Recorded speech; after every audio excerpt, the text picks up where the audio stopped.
On this day, we went to Denny's for breakfast, and I had a fit slam, one bacon, and I ordered a side of eggs scrambled, and they brought fruit with it, which I split with my honey. And then for lunch, I had some of this Nature's Own whole wheat bread, which is 1 point each. I had 2 of those, and then I had some tuna, reduced fat cheese, and I had 5 of these Good Thins, which I think were like 2 points. And then I had like a quarter serving of my white chicken chili, which is pretty good. It's made with Great Northern beans and chicken, little corn. All right, so for dinner I had a piece of salmon with a teaspoon of this aioli, a garlic mayo on it, and a little bit of dill weed. And I just put that in the oven for about maybe 12 minutes or so. And I served it on a bed of green beans. These are canned green beans sauteed, and a little Parmesan. Next morning, I had a couple of low-carb waffles with a little bit of PB Fit on there, mixed with some skinny syrup. And I had a pear and a cheese stick set to have with it. But these waffles, which it's 2 for 7 points, they're extremely filling. So I ended up not having the cheese stick or the pear and just going with the waffle. All right, for lunch, I had leftovers from a Jersey Mike buffalo chicken sandwich, which was probably about a quarter of the sandwich left, a cup of air pop popcorn, and 1 slice of cheese and a couple of salami with some of the white chicken chili left over, and an iced drink. And then for dinner, I had some cauliflower with it's got butternut squash in it and vegetables and cranberries. And this comes from Sam's Club. It was really good, and a couple of scrambled eggs. I did get my 30 minutes of movement. The next morning, I had 2 of the Nature's Own bread again, with 1 of these slices of pepper jack, which is actually 3 points because it's not reduced fat, and an egg and 2 Canadian bacons and a pear. And then for lunch, I had a couple of these carb counter tortillas. 2 of them is 1 point, and a couple of slices of ham, a Havarti cheese slice, and a little bit of this hot mustard.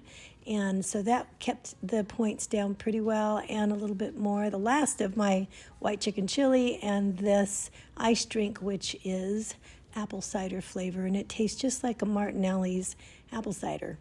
Okay, so for dinner, I wasn't too hungry. I just had one of the Nature's Own toasts with some avocado and some of this avocado toast seasoning, and a perfectly cooked egg by my honey.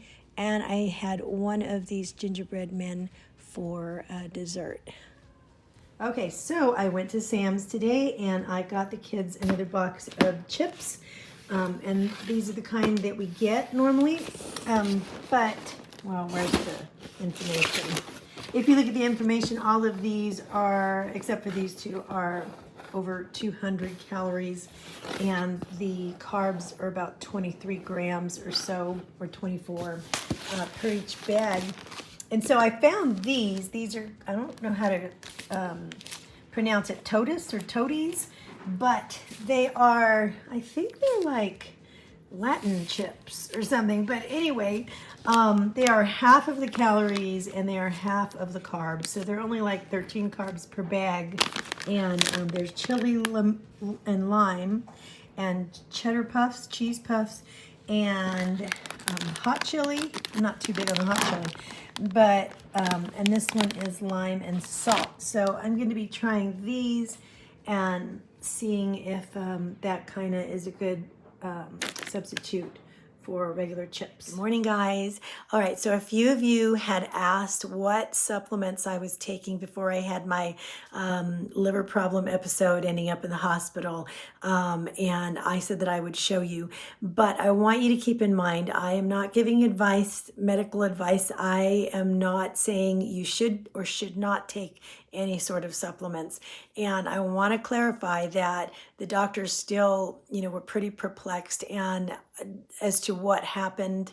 And they are not saying it was the supplements that caused the problem, but they are saying, just pull back on the supplements for the time being, because they don't want me doing anything that makes my liver work harder than it has to while it's healing. And so do not look at these supplements and say, oh, I'm not going to take those because those caused Cat's problem. Do not think that. It could be something totally different, and these could have been nothing, not a problem at all. And I don't take that many. Okay, so just watch, keeping that in mind. And here we go. Okay, so since a few of you have asked which supplements I was taking before I had my liver episode, I wanted to show you. And I don't think that these are too much. The blue ones here are for my husband, and all of the yellows daily are mine. So I just put whatever we're taking in these here, and then we take them once a day. So let me start with the ones that are prescribed first from my doctor. I have iodine here. I take that every day. I have hypothyroidism, and that helps to, I guess, prevent, goiters and things like that. It really helps with hypothyroidism.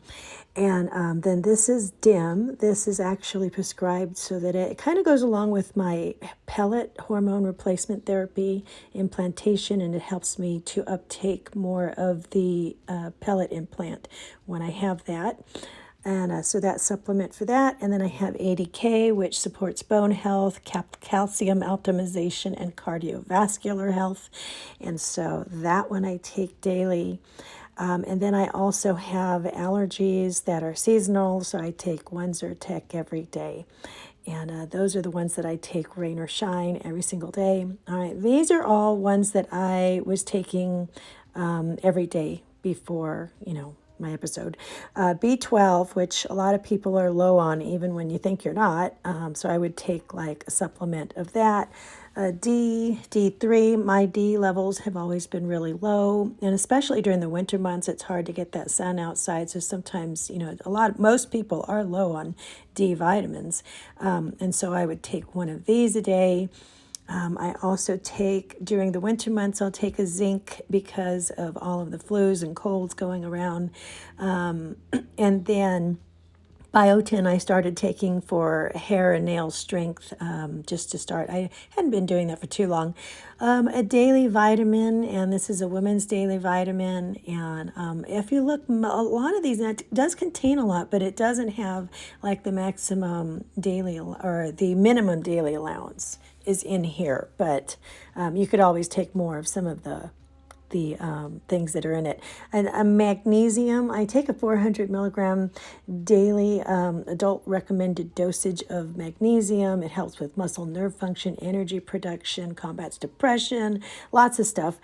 A vitamin C, I take ester C if I take it because it is lower in acid than a regular vitamin C. And so with my interstitial cystitis, this one works really great.